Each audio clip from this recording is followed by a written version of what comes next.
What's up guys, Perry from Rockville here, and today I'm going to show you how to set up your RTBL4 folding DJ table. It comes with the table itself, along with a cover to protect it as you're bringing it from gig to gig. It also has a cutaway for the handle for the table so you can carry the table by the handle. And there's also two straps on the back to carry it on your shoulder. So to start assembling your table, you're going to lift up the legs like so.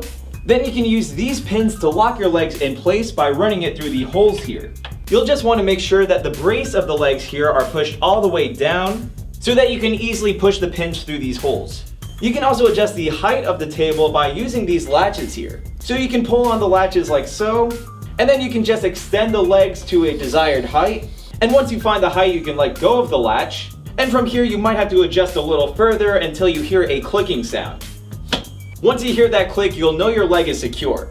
You'll want to do the same exact thing for all of the other legs, and make sure that they're all even to each other so that your table is level. You can extend the height of the table anywhere from 26 to 39.5 inches. From there, you can place any equipment on top of the table, and you can even use the hole in the middle of the table to run your wires or cables for a nice organized look.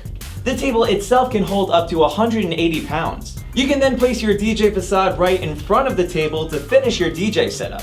And after you're all done, you can break down your table by reversing these steps, placing the table inside of the bag, and then head off to your next gig or event. So hopefully this showed you guys how easy it is to set up your RTBL4 folding DJ table. But of course, if you have any questions, comments, or concerns, feel free to reach out to our customer support team through phone or email. As always, I'm Perry from Rockville, and we'll see you guys next time.